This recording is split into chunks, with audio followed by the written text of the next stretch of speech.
Cerrate.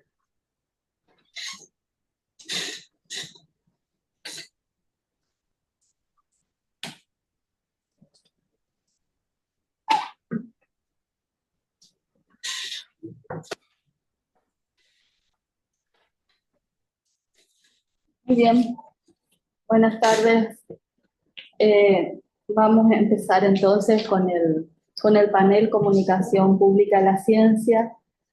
Quiero agradecerle muy especialmente a Esther y a Camila, a las dos Andrea, a quienes invitamos y aceptaron muy amablemente la invitación de participar en este panel que se desarrolla en el marco de las jornadas de investigación de la Facultad de Humanidades. La verdad que creemos que hoy hablábamos con Andrea, además está en pleno auge esto de la comunicación pública de la ciencia, también es súper necesario en el contexto que estamos viviendo y con la necesidad que tenemos de comunicar nuestros resultados y de apuntar a aquellos destinatarios que van a hacer uso de esos resultados. Bueno, Andrea de los Reyes es licenciada en Comunicación Social de la UNE, doctoranda de la Universidad Nacional de Quilmes, docente investigadora de la carrera de Comunicación Social de la Facultad de Humanidades de la UNE, forma parte del Núcleo de Estudios Contemporáneos sobre Estado, Política y Sociedad, NESEP. Cuenta con artículos y capítulos de libros referidos a la historia de los medios de comunicación de Chaco y Corrientes. Actualmente es directora del Departamento de Comunicación Social de la Facultad de Humanidades.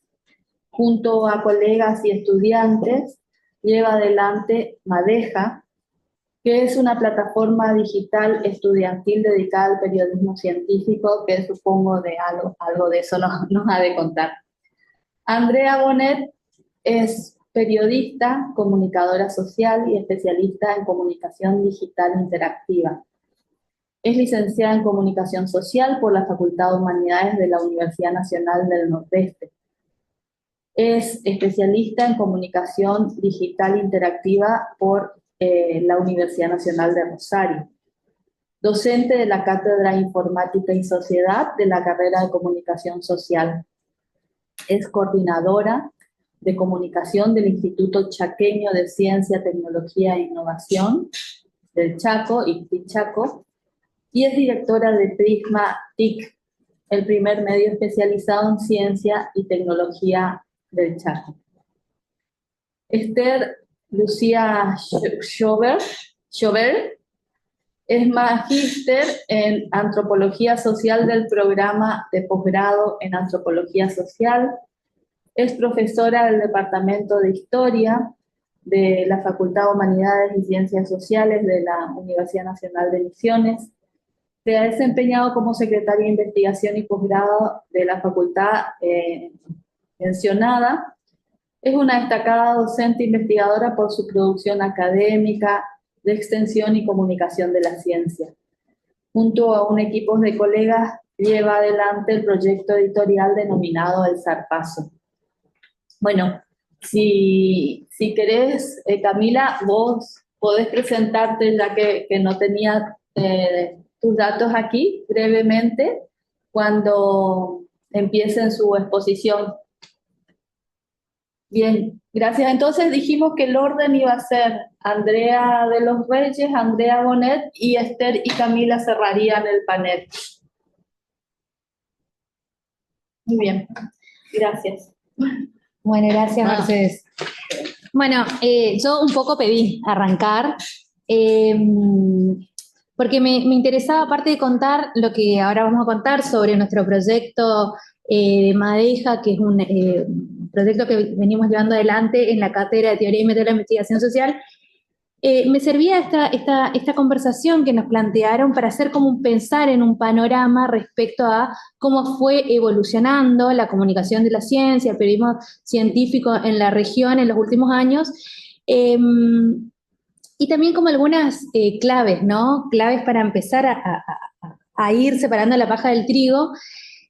Pensemos como en primera instancia que una de las características centrales del conocimiento científico es que debe ser comunicado por medio de un lenguaje preciso. O sea, ese es el concepto de manual. El concepto de manual, una de las características de la ciencia es que debe ser comunicado por medio de un lenguaje preciso, un lenguaje nítido, en el que se excluya la ambigüedad, etcétera, etcétera.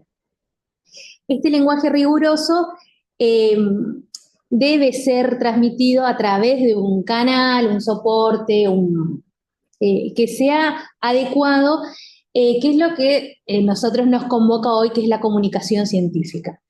Y dando ya algunos cursos o pensando como venimos trabajando en esta línea, tenemos que hacer como esa primera distinción, también de vuelta a medio de manual, de la comunicación científica en dos sentidos, ¿no? Un sentido destinado a como al público experto, ¿no? Que son quienes participamos de la comunidad científica, investigadores, estudiantes, becarios, etcétera, etcétera.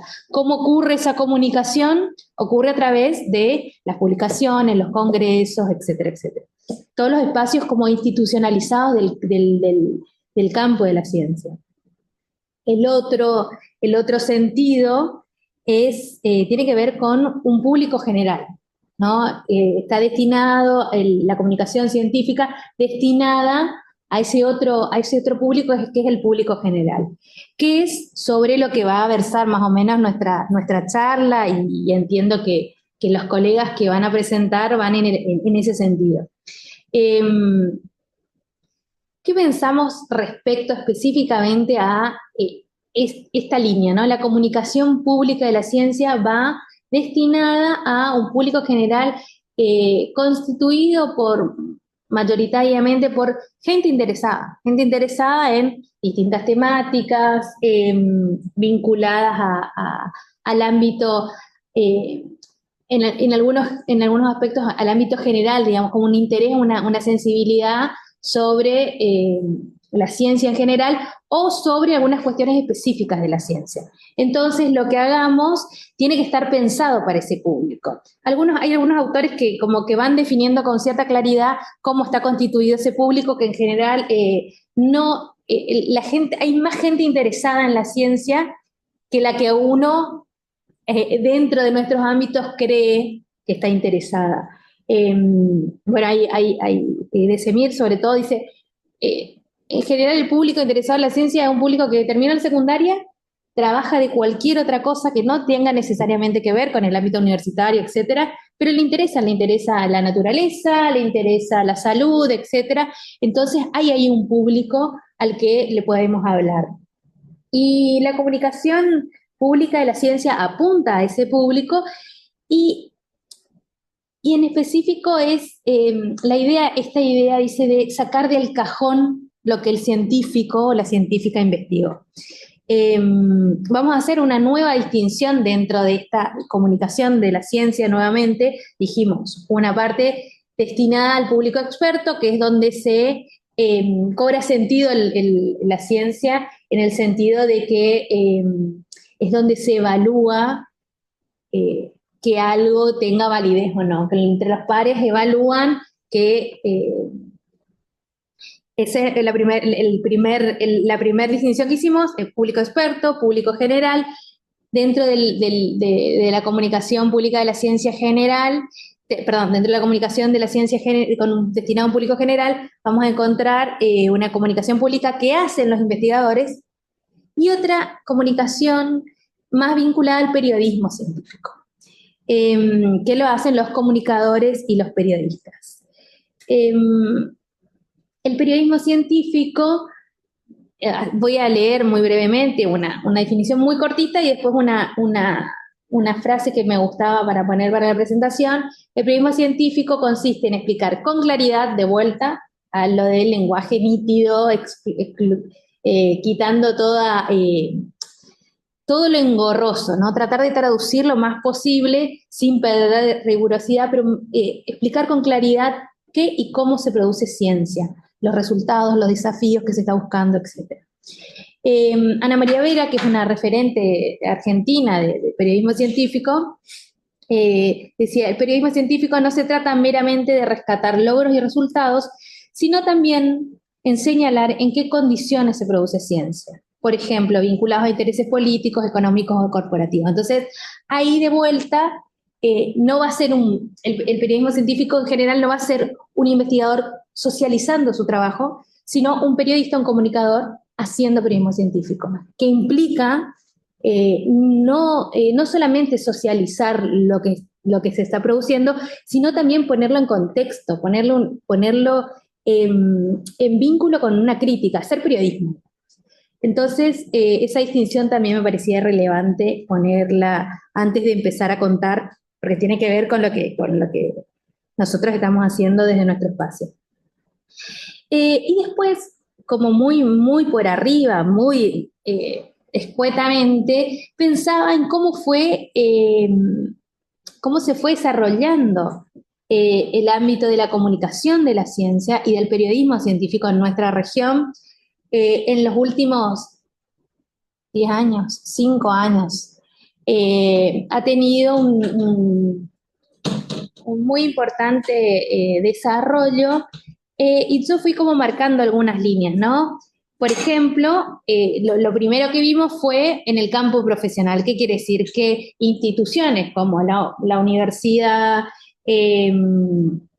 CONICET, los institutos de CONICET, etcétera, entendieron que era central que comuniquen a los pares y a la comunidad en general sus resultados. Entonces, ¿qué hicieron? Contrataron profesionales específicos para el ministerio, ¿no? También los ministerios, la Secretaría de Ciencias dedicadas a ciencia, de técnica, etcétera, contrataron profesionales para comunicar sus resultados o los resultados de las instituciones, de la gente que forma parte de las instituciones. Entonces, ahí encontramos como un primer punto de desarrollo reciente en la región.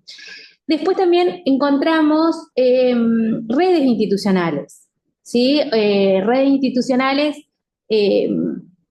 creo que fue un gran salto que, bueno, Andrea forma parte de la red de periodistas científicos de la Argentina, Cecilia Fernández Castañón y otras colegas egresadas de la carrera o periodistas que están en Chaco y Corrientes. Hoy consulté el dato, eran 8 aproximadamente. Sí, con Misiones. 8 periodistas de Misiones, Chaco, Corrientes, que forman parte de esta red de periodistas científicos de la Argentina.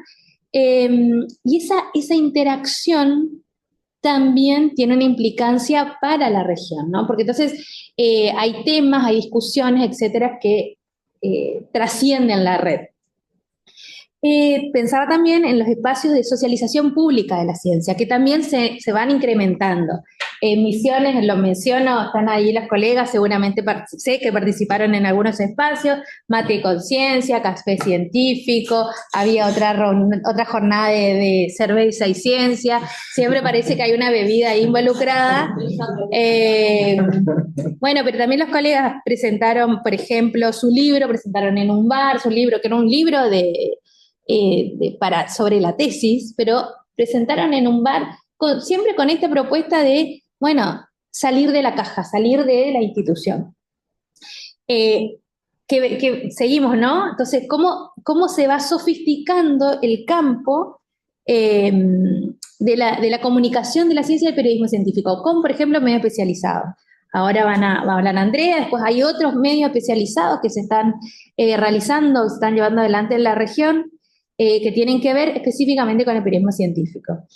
También hay otra cosa vinculada a la formación específica. Cada vez encontramos más especializaciones, maestrías. Adrián, está haciendo la de comunicación pública de la historia o de la ciencia. Comunicación pública, de historia pública. De la historia pública. O sea, la carrera de comunicación social de la Universidad Nacional de Moreno, en la provincia de Buenos Aires. Una de las ¿cómo es especialización? Es cuando uno se recibe y tiene un título. Bueno, una de las orientaciones es específicamente comunicación de la ciencia.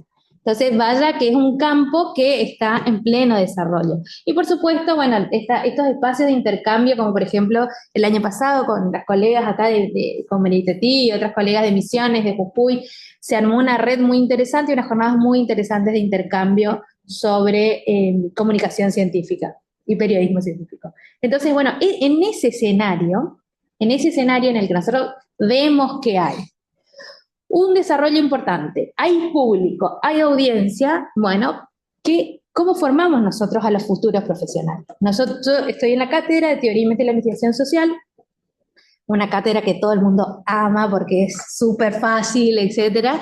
Pero bueno, encontramos como un nicho ahí vinculado a, no solamente teníamos que explicar sobre cómo se construye conocimiento, sino muy particularmente en los estudiantes de comunicación social, cómo se comunica la ciencia, cómo se comunica esa construcción, la construcción de conocimiento científico. De vuelta, por eso hice toda esa introducción, público experto, público general, etcétera, etcétera. En todo ese recorrido, nosotros hace unos cuantos años empezamos y también de vuelta en este escenario de incremento de la producción y de la demanda de la audiencia, empezamos a pensar cómo podían, y fuimos haciendo experiencias distintas, ¿no? Fuimos desde usar redes sociales, Twitter, para contar cómo se hacían las tesis, cuáles eran los temas de tesis, y en esos temas de tesis cuáles eran los objetos, cuáles eran las preguntas, la hipótesis, etcétera.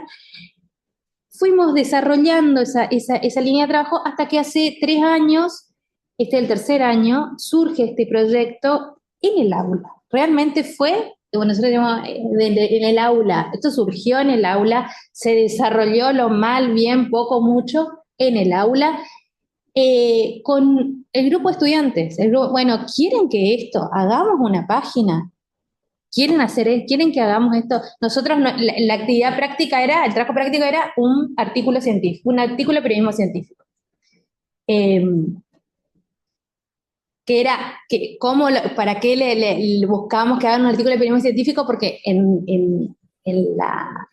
como en la situación pedagógica, lo que nosotros queríamos era que ellos aprendan, incorporen la especificidad del método científico, que puedan comprender, leer un paper, básicamente era eso, que sepan leer un paper y a través del periodismo científico que puedan comunicarlo, que puedan traducirlo para este público general. Entonces, a partir de eso surge esto que era un trabajo práctico. Bueno, ¿qué hacemos con nuestro trabajo práctico? Hacemos una plataforma, una revista, un sitio web, que después nosotros lo ponemos con plataforma porque después tiene redes sociales, este año se desarrollaron podcasts, pero siempre como intentando que los estudiantes aprendan las características y cómo se hace periodismo científico. Bueno, lo último, como para cerrar, que nos interesaba que esto sea parte de su formación profesional, que recurrir a la ciencia sea parte de, no importa a qué se dediquen, no importa si van a hacer periodismo científico, vemos que hay todo un campo en el que o pueden dedicarse a las instituciones, pueden trabajar en instituciones, etcétera, o se pueden dedicar al periodismo científico, vemos que está ese campo. Pero no importa si van a hacer o no, o van a trabajar en ese campo o no. Lo que nos importa es que cualquiera sea su tarea profesional como periodista, puedan recurrir a la ciencia en busca de una verdad más verdadera, digamos, ¿no? En este momento de tanta información, sepan recurrir a fuentes científicas. Para eso, bueno, le enseñamos a leer los artículos, las normas de citación, todo esto que a uno le emociona tanto. Pero, bueno, la idea es que aprendan. Vos te vas a cubrir los incendios, bueno, sos periodista científico, vos no trabajás si no trabajas en un medio tradicional, etcétera.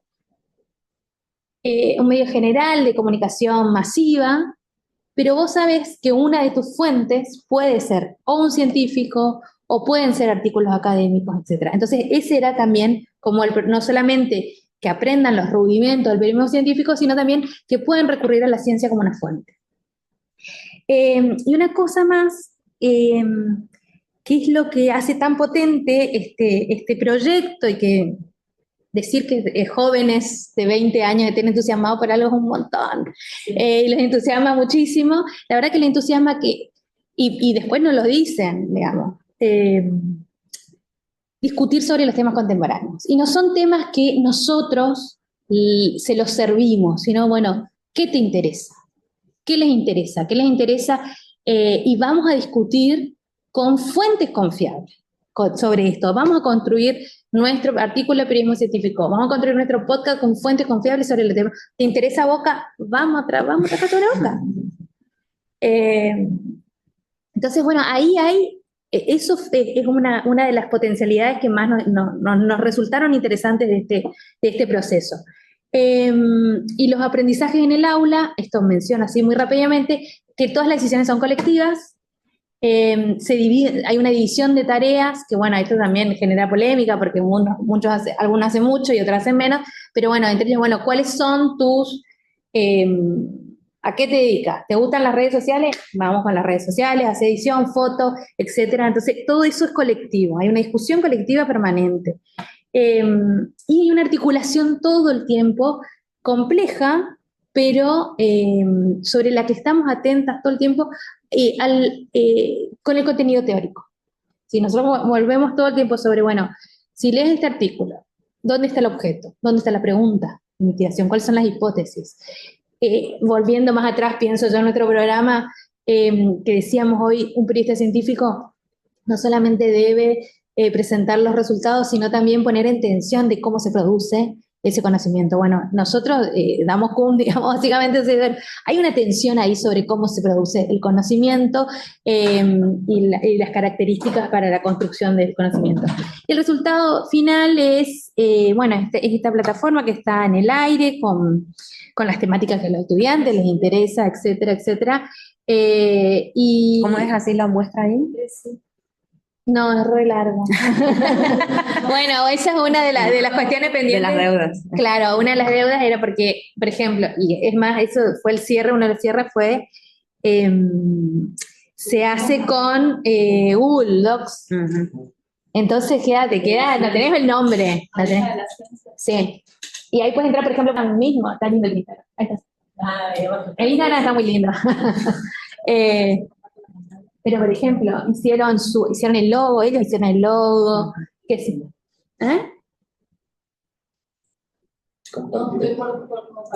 Dale.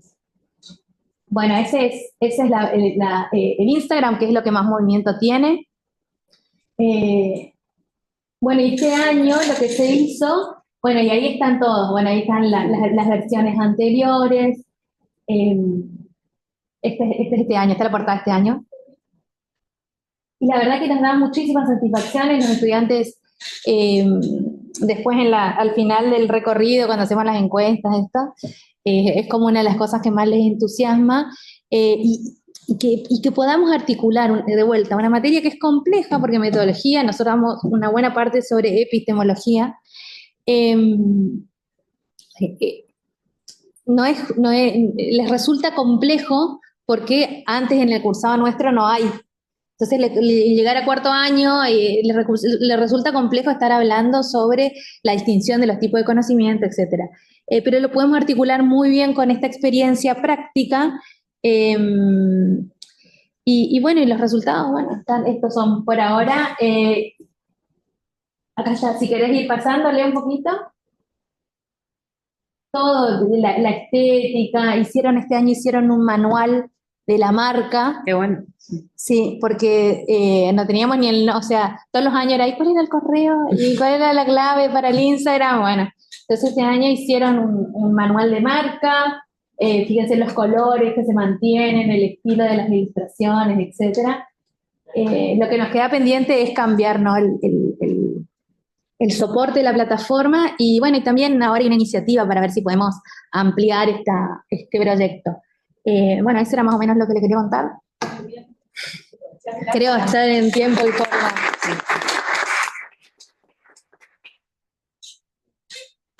Vamos a continuar. Bueno, vos ahora sí podés compartir la presentación.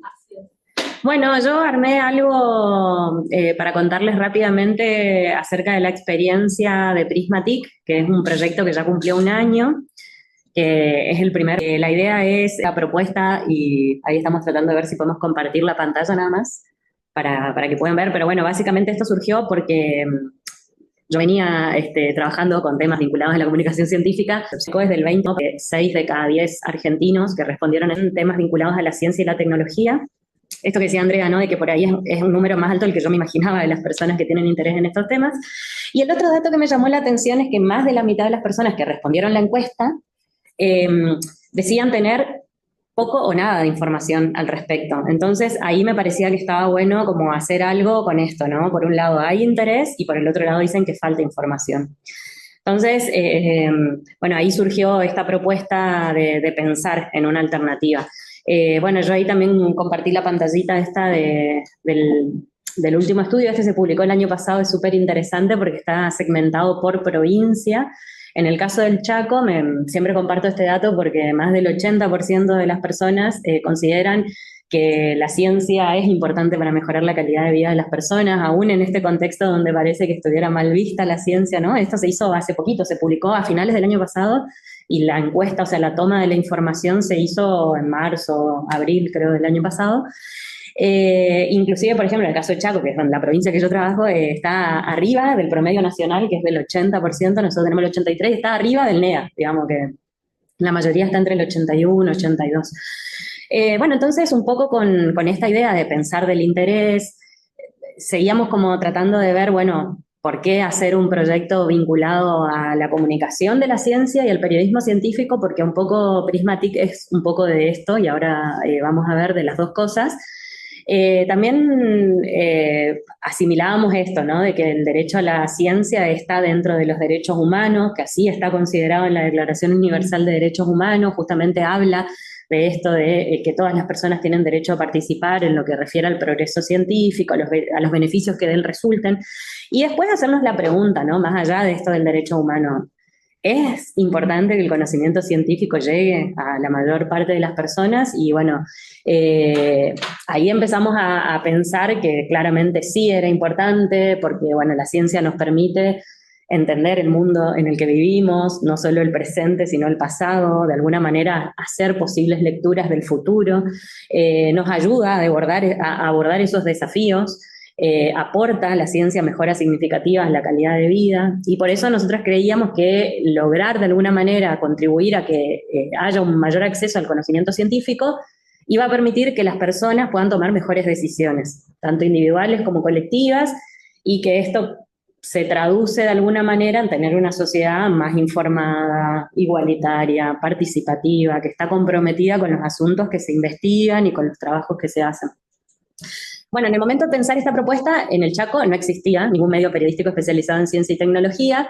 También lo que veíamos eran que estos temas no tenían un lugar preponderante en los medios locales, o sea, ni siquiera suelen tener secciones, o a veces, por ejemplo, puede haber sección de tecnología, pero cuando uno entra a esas secciones, lo que va a encontrar no tiene que ver con información local, tiene que ver con, no sé, salió el último Samsung, no sé, se cayó WhatsApp, información que no tiene que ver justamente con lo local. Bueno, y ahí es donde nosotros nos damos cuenta que estábamos frente a lo que se conoce como un desierto de noticias, o sea, había algo de lo que no se estaba hablando en los medios de comunicación, y bueno, ahí es donde pensábamos que esta ausencia de la cobertura periodística local, porque nuestro medio es hiperlocal, o sea, habla solo de la provincia del Chaco, sobre ciencia y tecnología, podía llevar justamente a que exista una falta de información sobre asuntos que eran importantes para la comunidad. Y también pensar en esta otra parte, no solo que estaba esa ausencia, sino que también en la provincia del Chaco se genera y se produce una cantidad de conocimiento científico, que hay 3 universidades públicas en la provincia, que hay decenas de institutos, grupos de investigación. Entonces consideramos de que también había como mucha información que hoy pensábamos era necesaria tratar de darle una vuelta. Bueno, y el año pasado nos postulamos a una convocatoria que se llamaba GNI Startup Lab Hispanoamérica, fue la primera que se hizo. Este año se volvió a abrir, pero ya no fue de Hispanoamérica, sino se fue haciendo por países. Bueno, se trata de un programa de entrenamiento de 10 semanas destinada específicamente para periodistas, emprendedores sociales que tenían alguna idea innovadora con esto de buscar crear un medio de comunicación y puntualmente con esto de cubrir los desiertos de noticias. Yo creo que por eso fue que mi proyecto quedó seleccionado. Es un programa que lo llevan en conjunto Sembra Media con Google News Initiative y bueno, ellos son los que financian este tipo de iniciativas que para nosotros implicaba 10 semanas de capacitación, acompañamiento a través de mentoría y también nos dieron dinero como para dar el primer paso del medio y poder desarrollarlo. En total se postularon 490 proyectos de 17 países, fueron 20 los seleccionados y ahí quedó Prismatic y ahí fue que surgió este proyecto que, como les decía, ya tiene un año. Lo que nosotros tenemos actualmente son cuentas en redes sociales. Tenemos una newsletter que hacemos envíos quincenales donde tratamos de resumir algunas, siempre tratando de enfocar en lo local, pero ahí a veces abrimos un poco la puerta a otras cosas que tengan que ver con eventos, que se puedan seguir de forma virtual. No sé, en la última newsletter que mandamos ayer recomendamos una película, solemos recomendar cosas o eventos vinculados a la ciencia y la tecnología que se hacen en la provincia. También algunos hallazgos, compartimos en nuestra newsletter las notas que producimos. Y bueno, y también está la página web, que ahí lo que hacemos es, por un lado, contenido periodístico propio, que no tenemos una periodicidad fija, porque la verdad es que es un proyecto independiente, autogestivo y que se hace con mucho esfuerzo. En promedio, cada 15 días más o menos tenemos una nota de producción propia del medio, pero normalmente también ahí compartimos información que mandan las universidades, que pueden mandar en las instituciones de investigación, que pueden mandar, institutos o ministerios vinculados con ciencia y tecnología. Y bueno, nuestro equipo es muy chiquito, éramos 3, ahora somos 2, pero bueno, ahí estoy yo y Mariel, que Mariel es la que se encarga específicamente de escribir la newsletter. Y bueno, yo me encargo un poco de lo que tiene que ver con el sitio, todo lo que pasa en el sitio web y lo que pasa en las redes sociales, y también hago todo el trabajo, porque es mucho trabajo, de postular a convocatorias, porque parte de la idea de cómo hacer sostenible un medio de estas características tiene que ver con esto de pensar también cómo financiar estos proyectos. Y bueno, entonces, y eso lleva mucho tiempo, o sea, lleva mucho tiempo buscar qué hay, dónde poder postularse, y también cada una de esas postulaciones lleva mucho trabajo, pero bueno, es algo que hacemos. Y desde este año también sumamos un taller que se llama Técnicas y Herramientas para Comunicar la Ciencia, que lo hicimos hace unos meses en conjunto con el Centro de Estudios Sociales y después lo replicamos en la Universidad Cuenca del Plata, que es un taller, está pensado para ver cómo desde el proyecto podemos contribuir para que la comunidad científica local pueda tener justamente esto, técnicas y herramientas para mejorar o para poder pensar al menos propuestas que tengan que ver con comunicar su trabajo. Así que estos talleres los hicimos con grupos muy diversos. De hecho, el de la Universidad de Cuenca del Plata participaron personas del NEA, había gente de Misiones, de Formosa, Chaco, Corrientes. Así que bueno, la idea un poco es también contribuir a los grupos. Estos talleres están pensados principalmente en investigadores, en becarios, y para el 2025 estamos pensando ya otros talleres también vinculados con esto de la comunicación pública de la ciencia, pero más orientados a cómo armar proyectos de extensión.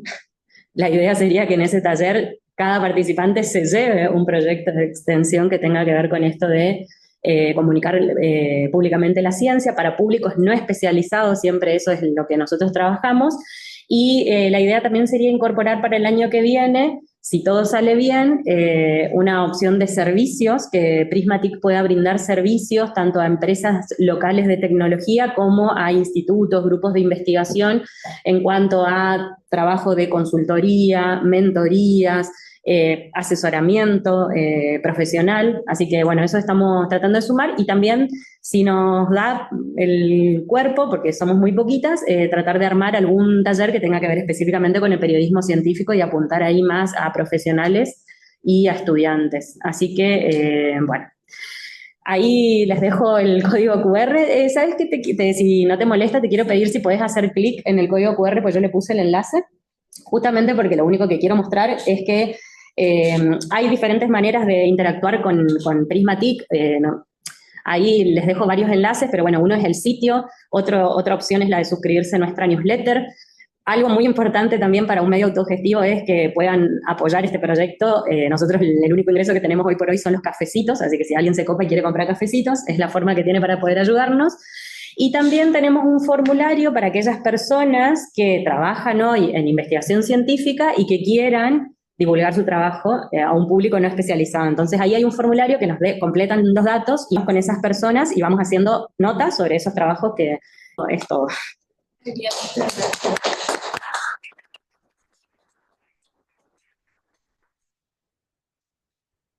Ahí levantaron la mano las chicas. Súper. No sé si van a usar ellas para compartir el anfitrión.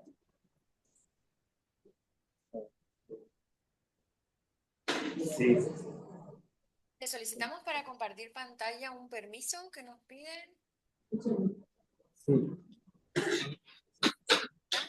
Hay que activar el programa, ¿no? Esto estaba al máximo, ¿no? Sí, está como bajito, me parece.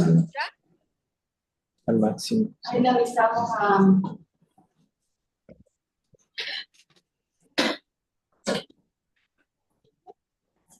¿Ahí se escucha bien? Sí, Sí. ¿Se escucha? sí, sí, sí.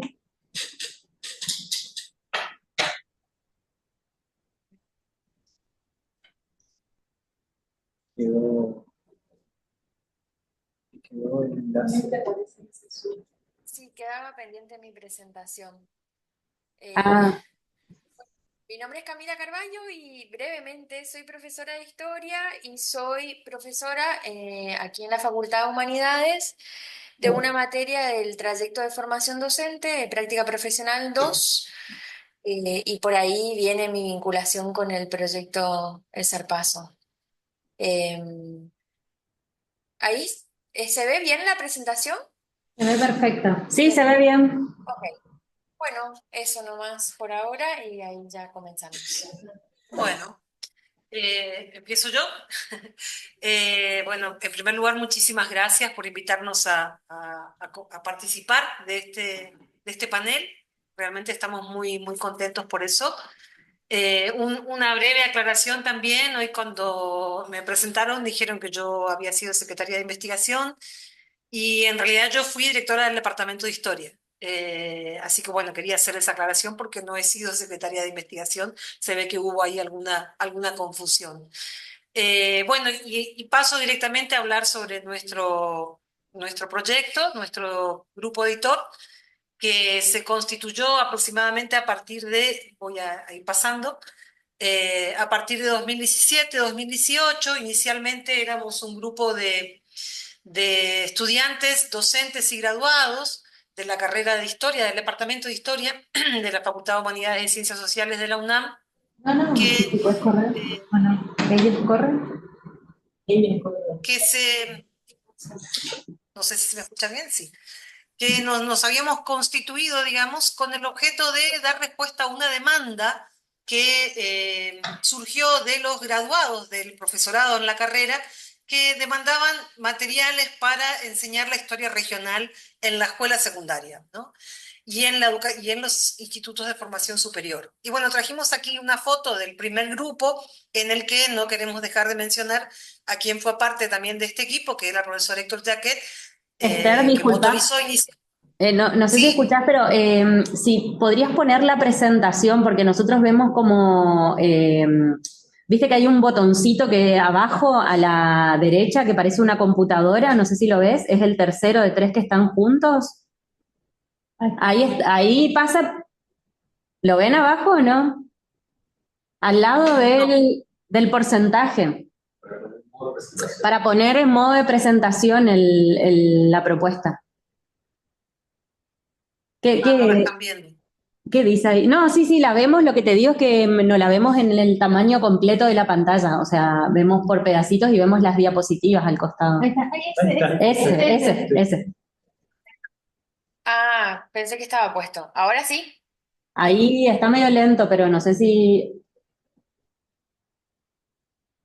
Para mí que es el Zoom. No, el de al lado, el que Porque tiene como un televisorcito, ese tendría que ser. Ese. ahí, Probemos. No pasa ¿Se nada. ve? Sí, no, igual se ve, era para decirte nomás, y porque hoy estabas hablando de la foto, pero no se veía en ese momento. Si no, anda corriendo vos nomás de abajo. Ahí se... porque nosotros vemos la presentación completa, sin Ah, no. las... No, pero eso del Zoom, por ahí Sí. No, y ¿sabés qué pudo haber pasado? Que ustedes compartieron una pantalla y quedó una pantalla compartida y es toda. O sea, quedó la que ellas tenían en ese momento. O sea, no sé si me explico, no está, capaz que ustedes están viendo la presentación y quedó, es como varias pantallitas, vos podés poner todas o seleccionás una y queda una sola fijada. Bueno, A ver, vamos a... Igual se ve acá, sí. Ahora nosotros vemos el quiénes somos. Sí. Claro. Esta, ahí. Ahí vemos el Ahí. cursor de ustedes, sí. Y ahí pusimos ampliar y no se amplía, ¿eh? Sí, Ah, bueno, tenemos el no, y televisor. sigamos así nomás, no hay problema. Bueno, ahí está. Bueno, estaban comentando esta cuestión de que somos de los distintos claustros del Departamento de Historia y el rol central que tuvo en el inicio de este proyecto el profesor Héctor Jaquet, que, bueno, lamentablemente en el 2020 falleció. Y nunca podemos hacer una presentación sin dejar de nombrarlo por lo importante que fue en los inicios de este proceso. Nosotros surgimos justamente, bueno, estábamos escuchando muy atentamente las presentaciones anteriores y pensábamos en esto de, bueno, de comunicar ciencia. Nuestro estilo es un poco más tradicional porque lo que hacemos es publicar en papel fascículos de historia regional orientados a los docentes que están en el nivel medio, superior, y también el material está circulando entre los propios estudiantes del profesorado de la carrera de historia. ¿Cuál es la preocupación que tenemos? Poder vincular, digamos, las investigaciones de historiadores y de científicos sociales en general de la Facultad de Humanidades con quienes están en el aula en los distintos lugares de la provincia, ¿no? Entonces, pensamos como estrategia esta forma que es la de poner el foco en un discurso, digamos, una edición de calidad que transmita, digamos, que pueda articular las investigaciones que se hacen en la facultad de una manera amena, interesante, para que llegue a los docentes que están en las escuelas, ¿no? Le pusimos mucha importancia a lo que es el diseño de las imágenes, y los fascículos son un homenaje, digamos, al Centro Editor de América Latina y a los fascículos de historia argentina y latinoamericana que tenía en los años 70 y 80 el Centro Editor de América Latina. Cuando uno ve nuestros fascículos, hay gente que dice, pero esto parece el Centro Editor, y es un homenaje a esas publicaciones.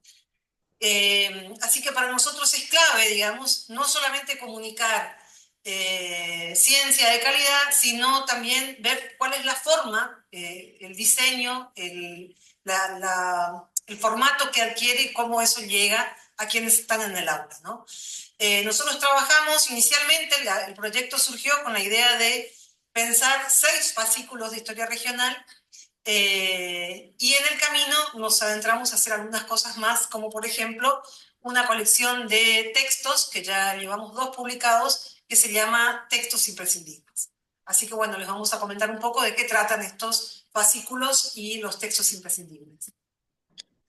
Bueno, yo veo igual que no avanza nuestro Power en lo que ustedes están viendo, así que voy a intentar cambiando por ahí cada vez que... Ahí Ahí, puede ser. ahí lo vemos. Bueno, voy a ir moviendo entonces eso. Los fascículos, como explicaba Katy, nosotros los ordenamos en tres ejes y cada eje tiene dos fascículos cada uno.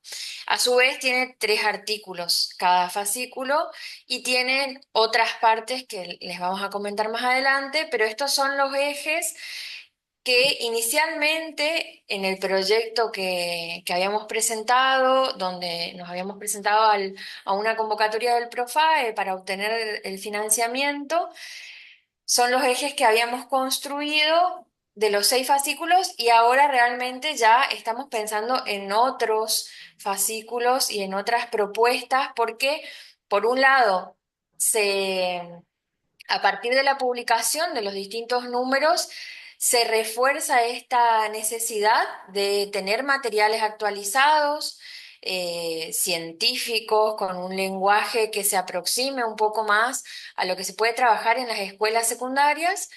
Y bueno, estamos en ese momento ahora del grupo editor, pero inicialmente estos eran los ejes y los artículos tienen cada uno un orden, los fascículos, perdón, que contienen una presentación, los tres artículos y un apartado de consideraciones pedagógicas para que cuando los docentes tengan ese material, tengan en cuenta por dónde o desde dónde pueden ir abordando cada uno de los ejes temáticos y cada uno de los artículos.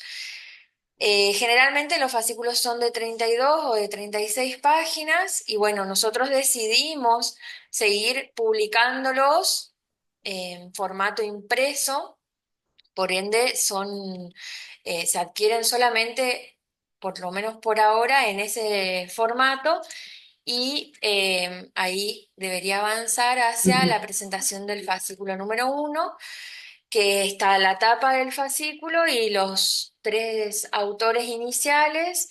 En el primer caso, nosotros habíamos reeditado el texto de Ángela Perider Schiavoni y que ya había salido publicado en una revista científica, pero que no había tenido tanta difusión y sobre todo no tenía difusión para la escuela secundaria. Entonces, una de las decisiones que tomamos en ese momento era reeditar ese artículo que realmente llegue a los docentes, que incluso lo que identificábamos era que durante la formación docente muchos no habían conocido ese material, entonces, bueno, está ese texto y después los otros dos artículos que son de Marcelo Terribile, que es graduado de la carrera de Historia, y de Daniel Cantero, que es también graduado y docente de la carrera, un poco para contar en ese primer fascículo inicial qué lugar ocupaba la actual Misiones, ¿no? En todo ese proceso de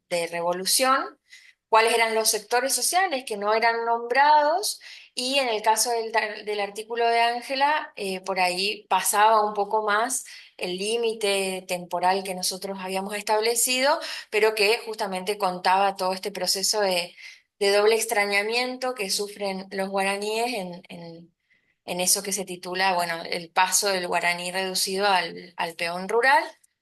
En el número 2 nosotros también convocamos a distintos autores y ahí por ahí la aclaración es, son autores que algunos están vinculados directamente a la universidad porque son investigadores de la Secretaría de Investigación y otros son investigadores independientes que tienen producciones de un alto nivel y contenido científico, pero que por ahí no son parte de la Secretaría de Investigación, pero igualmente nosotros creemos que sus aportes son, claro, y son graduados en la universidad y que sus aportes son muy necesarios. Ahí en este caso son, bueno, Esteban Esnijur y Patricia Salas, y está el artículo de Norma Oviedo, donde también, por un lado, en este fascículo se aborda esto de que intentamos rasgar, la idea del zarpazo por ahí tiene esa explicación de intentar de rasgar algunos discursos y algunos hechos que se dan por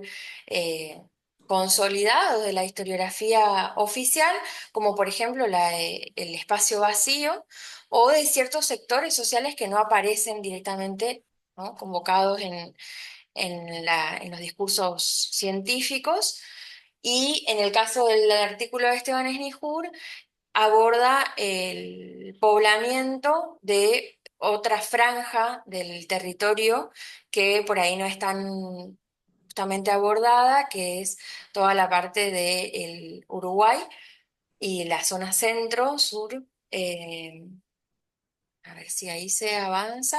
Yo ya no veo, creo que sí. El número 3. Vemos. Ok. En el número 3, que ya es parte del segundo eje que se titula Economía, Estado y Luchas Obreras, están los artículos de Luz Pait, de Cecilia Gallero y de Diego Mali, que también en torno al eje que organiza se habla de la etapa del territorio nacional desde un posicionamiento, una dimensión política y administrativa. Después el proceso de colonización y de poblamiento de Misiones, y finalmente el artículo de Diego sobre las luchas obreras, específicamente en el caso de San Ignacio, bueno, la figura de Eusebio Mañasco como una figura muy importante y poco conocida, no solo en la academia, sino también, como les decíamos, en el público, que es el que a quienes está dirigido nuestro material, que es a los docentes de escuelas secundarias. Y el último número, también parte del eje 2, lo publicamos hace poco, lo presentamos en realidad hace poco. Tiene estos artículos que también en el primer caso de Jorge Francisco Machón es una reedición de un material que se constituye a partir de varias fuentes, que se había publicado en el 2007 y que tiene que ver con los pobladores de las Misiones, pero se centra principalmente en la figura en realidad en la parcialidad étnica de los caingangues, que quedan en la historiografía como supeditados o en un segundo plano en relación a los guaraníes. Y eso se vincula con algo que vamos a conversar brevemente después, que tiene que ver con los textos imprescindibles. Y bueno, los artículos de Silvia Baskievich sobre la masacre de Oberá, que es un acontecimiento también muy importante de la historia de la provincia, pero que está bastante rodeado de muchos silencios y omisiones. Entonces este artículo viene por ahí a poner algunas voces para tensionar esos silencios y recuperar la memoria sobre ese acontecimiento.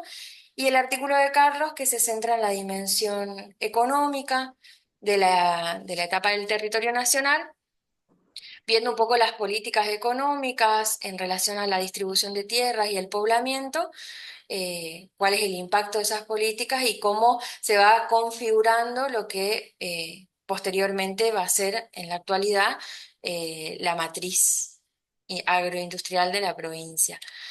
Eh, por el momento tenemos estos 4 fascículos publicados y tenemos programados 2 más, que si nos da el tiempo les contamos de qué se tratan. Bueno, y en el camino, como nos motivamos mucho, más allá de que nosotros esta actividad la realizamos como parte de un proyecto de extensión, intentando vincular con investigaciones que realizamos y con la docencia, pero reitero, con esa vocación de poder dar respuesta a esa demanda de la necesidad de materiales de la historia regional para la docencia. En el camino también incursionamos en la reedición y en la conformación de esta colección que llamamos Textos Imprescindibles, que fueron la reedición hasta ahora de 2 textos. El primero, el de un viajero alemán que a mediados del siglo XIX recorrió el territorio de Misiones, un libro bastante poco conocido y difícil de conseguir, más allá que existe una edición. Esta entendemos que es la primera reedición. Francisco Rabe, El territorio de Misiones. Y después de ese texto, bueno, que también la estrategia que utilizamos fue que en el caso de los textos imprescindibles fueran presentados por especialistas. Entonces este texto tiene una presentación del libro, del momento histórico, del personaje, autor del libro, etcétera, hecha por Daniel Cantero. Luego del texto de Rabe, avanzamos sobre un texto de Juan Bautista Ambrosetti. Ambrosetti ha publicado muchos informes de viajes, de misiones y de otros lugares. Este texto por ahí no es tan fácil de conseguir. Se llama Los indios caingangues de San Pedro, Misiones, con un vocabulario que también lo incorporamos. Y en este caso la presentación estuvo a cargo de Jorge Alcaraz, ¿no? Los dos, tanto Daniel Cantero como Jorge Alcaraz, son docentes e investigadores del Departamento de Historia y de la de la Secretaría de Investigación de la Facultad de Humanidades. En el texto de Rabe, bueno, como decía, era el caso digamos, nosotros hacia dónde apuntamos, más allá de que la colección de textos imprescindibles está más orientada a los investigadores, pero lo que apuntamos es a esta revisión, esta crítica de muchos de los supuestos existentes sobre la historia, y en este caso el texto de Rabe fundamentalmente cuestiona esa idea de espacio vacío, ¿no? Viendo cómo a mediados del siglo XIX, en la región del Alto Uruguay, había, bueno, una dinámica poblacional y económica muy importante que lejos estaba de poderse hablar de un texto, de un espacio vacío, ¿no? Que en realidad refuerza el fascículo número 2, los trabajos de Esteban Esnijuri y de Norma Oviedo y también de Patricia Salas, porque bueno, hablan de el poblamiento en esa zona del Alto Uruguay y de la zona centro de lo que hoy es la provincia de Misiones en ese periodo. Lo que sigue es una fotografía de la primera edición del texto de Rabe, que era de 1869, y bueno, nuestra edición que es de el zarpazo Francisco Rabe en el territorio de Misiones. El texto de Ambrosetti, bueno, tiene que ver con esto, por ahí creo que nos extendimos un poco, tiene que ver con esta cuestión, bueno, de ese momento, ¿no? En el que de limitación de las fronteras estatales, creación del territorio nacional de Misiones y el lugar de los exploradores, científicos y viajeros no solamente en la consolidación, digamos, de las fronteras nacionales, sino también de una comunidad científica nacional y, bueno, y el rol que tuvo la ciencia en esa etapa de limitación de las fronteras estatales y de todo ese proceso violento de la segunda mitad del siglo XIX de incorporación de distintas regiones a los límites del Estado Nacional. Lo interesante de este texto, bueno, acá lo que sigue es una referencia a los distintos viajes de Ambrosetti. Nosotros tomamos el tercero, el tercer viaje por el Alto Paraná y las Altas Misiones, el de 1894, y es este el texto que trae un diccionario de la lengua Kaingang, que realmente, bueno, incorporamos algunas fotografías. Este texto imprescindible se suma, digamos, o se acompaña al fascículo número 4 y el artículo de Francisco Mayón que habla sobre los Kaingangues, en el sentido de complementar, digamos, la información de ambos. Esta es una fotografía de el cacique Maidana, uno de los últimos caciques Caingangs y su familia, y que además tiene un lugar importante en parte de los argumentos centrales también de la historiografía y de la historia del siglo XIX de Misiones, que, bueno, supone que es este momento de acuerdo, digamos, entre los descubierteros, yerbateros y digamos, los dirigentes de este pueblo indígena, los Caingangues, que digamos, concluye en un pacto por el cual los indígenas ceden el espacio y se repliegan, digamos, ¿no? Y en realidad, tanto el artículo de Mayón como el texto de Ambrosetti evidencian este proceso de asimilación forzosa de estos grupos étnicos a la fuerza de trabajo en el frente extractivo en la etapa. Pero lo interesante es también, y eso un poco lo decía hoy ya Camila, cómo estos textos ponen en cuestión también esta idea de que exclusivamente es la etnia guaraní la que habitaba esta región, dándole su lugar, digamos, a los Caingangs. Y consta o acompaña el vocabulario del idioma Caingan. Bien.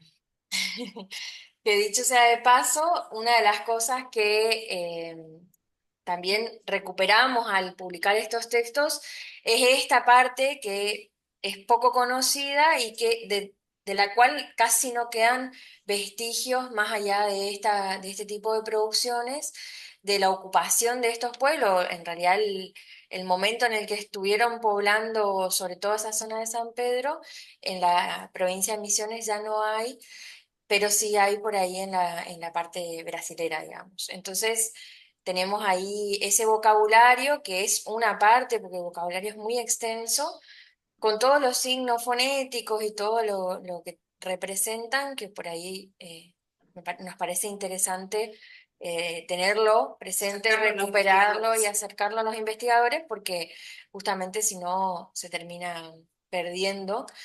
Y finalmente comentamos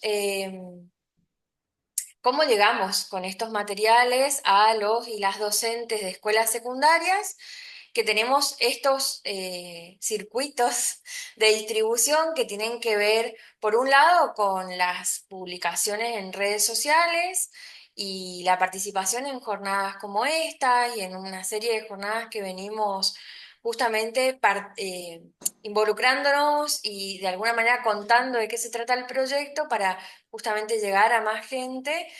Y después tenemos nuestros vínculos laborales, personales, tenemos una red de graduados y graduadas que originalmente eran quienes hacían esa demanda de estos materiales y dos puntos de venta en las librerías de la editorial universitaria de la Universidad Nacional de Misiones y en la librería del Instituto Montoya, por el momento solamente en Posadas, pero estamos intentando ampliar también nuestra red a otros puntos de la provincia de Misiones y a través de las redes sociales, cuando nos escriben de otros lugares, hacemos envíos y demás, pero por ahí ese es el contacto más fluido que pueden tener con nosotros y nosotras. Y los desafíos actuales son lo que les decía hoy rápidamente de concretar los fascículos número 5 y 6, que son parte del último eje que abordan problemáticas políticas y sociales de la historia reciente. Ampliar la llegada de nuestros materiales a la docencia, a las escuelas e institutos de formación superior, que hay muchos en la provincia y que nos parece importante que puedan contar con estos materiales en la instancia de formación docente inicial. Fortalecer la comunicación con cada docente para evaluar la recepción de ese material y de cómo lo están trabajando en las instituciones educativas o en sus prácticas docentes. Y otras propuestas para darle continuidad al grupo editor que lo conformamos cuando vimos que podíamos hacer estas publicaciones con estas características de diseño, centradas, digamos, en esa parte de la comunicación muy importante, del diseño, un carácter estético que le dimos a las publicaciones. Y tenemos otros proyectos como poder intentar de sacar fascículos especiales sobre temáticas particulares, digamos, que no sean abordadas en las escuelas. Y bueno, estamos en ese momento ahora del grupo. Inicialmente éramos muchas personas y ahora somos 7 personas haciendo este trabajo. Y bueno, ahí brevemente les compartimos nuestras redes sociales, que como les decíamos son uno de los medios de contacto que tenemos. Y el agradecimiento final, a ver si se proyecta. Ahí estamos. Eso es para llegar con el tiempo, por el momento, lo que les queríamos contar. Muchas gracias. Muchas gracias, Esther y Camila, por la presentación. Gracias a Andrea, a ambas Andreas. Yo me quedé pensando en conectar las 3 presentaciones y encuentro similitudes en un proyecto. O sea, los 3 proyectos que se presentan parten de una necesidad que se identifica en un contexto determinado, con distintas características, con distintas modalidades, pero la necesidad de identificar ese proyecto, la necesidad de sostener ese proyecto, la necesidad de darle forma a ese proyecto me parece como súper interesante porque utilizaron en estas tres experiencias, se evidencian diferentes maneras. Y otro aspecto que me resulta interesante de ver es el trabajo colaborativo. sea, no se puede partir de un trabajo de comunicación de la ciencia o de la historia pública si no partimos de un trabajo en equipo. Con lo cual lo difícil que eso implica también, porque no es tarea un poco estérica, ya lo comentaban en ese principio, un conjunto de personas y con el correr del devenir del tiempo, eso se va reduciendo, ¿no? Se va se va complejizando, es decir, en el marco de una coyuntura tan compleja como la que estamos viviendo, estos son los esfuerzos que fortalecen aún más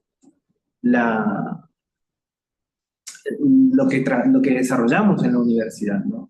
Porque en definitiva, ya sea del trabajo colaborativo con los estudiantes, ya sea de haber identificado una necesidad en una provincia donde existe los índices de desarrollo de la ciencia los más bajos a nivel del país, pero donde se demanda ciencia. Entonces eso también es como súper interesante de verlo. O sea, a nivel país, el desarrollo científico es el menor de todo el país. Pero la gente apela o busca un espacio donde encontrar material científico. Y el otro proyecto, este proyecto de Esther y Camila que nos comentaban de un nicho que identifican con los docentes, ¿no? Entonces, es súper interesante esta identificación y ver los lenguajes que uno puede llegar a encontrar para acercarse a las personas que necesitan, ¿no? Claro. Para construirlo colectivamente. Yo tengo una pregunta, nada que ver, que no tiene nada que ver con esto para las chicas. Que la ilustración del libro de Ambrosetti, perdón, nada que ver la pregunta. La ilustración del libro de Ambrosetti es algo recuperado, está. ¿Cómo llevan adelante la ilustración? Porque me llamó muchísimo la atención esa específicamente, pero también va la pregunta a cómo hacen, ¿tienen ilustradores? ¿Cómo elaboran eso? Ahí está. Los Kangan se vestían así, básicamente, la pregunta sería esa. Ahí ya hacemos la respuesta y voy a volver a compartir la ilustración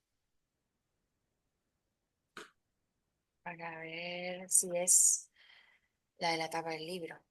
Sí, la tapa está O la bárbara. de tapa, espera. Sí, sí, ¿Sí? nosotros contamos con, digamos, con el trabajo, de verdad que el trabajo muy importante, de muchísima calidad, de un diseñador que es Francisco Sánchez, que nos acompaña en el proyecto desde el principio, y que, bueno, él es el que hace este trabajo de arte prácticamente. Y esta fotografía de tapa del libro de Ambrosetti, en realidad no es de un Caengán de acá de la región de Misiones, sino que es de Brasil, ¿no?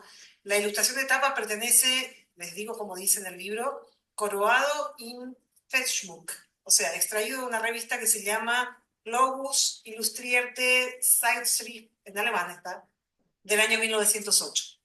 Y es una imagen que, bueno, nos ha generado mucha curiosidad generalmente, porque es impresionante, muy, muy hermosa, muy linda, y bueno, Francisco además la pudo potenciar en la tapa del texto, ¿no? O sea, apelamos mucho a esto que decíamos al principio, y de verdad que agradecemos siempre la tarea de Francisco, la maestría de Francisco en estas cuestiones, porque, bueno, los fascículos, los textos tienen mucho trabajo de diseño que mejoran y creo que aportan mucho en esto de comunicar la ciencia.